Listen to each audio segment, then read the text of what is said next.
నదుల అనుసంధానానికి ఏపీ సర్కార్ మళ్లీ రెడీ అవుతోంది. అనుసంధానాన్ని భగీరథ యత్నంలా చేయాలని కూటమి సర్కార్ భావిస్తోంది. గోదావరి, కృష్ణా, పెన్నా నదులను అనుసంధానం చేస్తే రాయలసీమ రతనాల సీమ అవుతుందని అంచనా వేస్తోంది.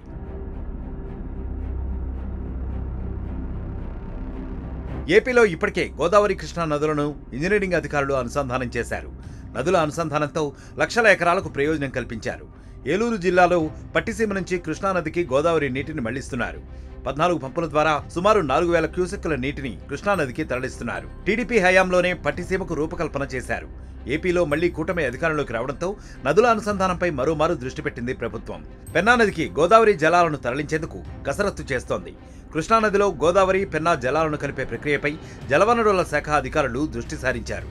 గోదావరి, కృష్ణా, పెన్నా నదుల అనుసంధానం పూర్తి అయితే రాయలసీమ ఉమ్మడి 4 జిల్లాలతో పాటు దక్షిణ కోస్తాలోని ప్రకాశం, నెల్లూరు జిల్లాలకు తాగు, సాగు నీరు అందించేందుకు అవకాశం ఉంది.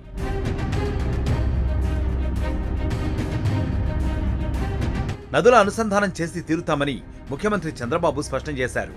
తద్వారా ప్రతి ఎకరాకు నీళ్లిస్తామన్నారు. వాటర్ పాలసీపై జలవనరుల శాఖ మంత్రి నిమ్మల రామానాయుడు, ఆ శాఖ ప్రత్యేక ప్రధాన కార్యదర్శి జి సాయి ప్రసాద్ ఇంజనీరింగ్ అధికారులతో సమీక్షించారు. సముద్రంలో కలుస్తున్న వరద జలాలను వినియోగించుకునేందుకు నదుల అనుసంధానాన్ని కూటమి ప్రభుత్వం లక్ష్యంగా చేసుకుంది. గోదావరి జలాలను రాయలసీమకు తీసుకెళ్తే ఆ ప్రాంతాలు రతనాల సీమగా మారుతాయని కూటమి అంచనా వేస్తోంది. ఇదిలా ఉంటే పోలవరం కాలువ సామర్థ్యం పెంపుపై కూడా కూటమి దృష్టి సారించింది.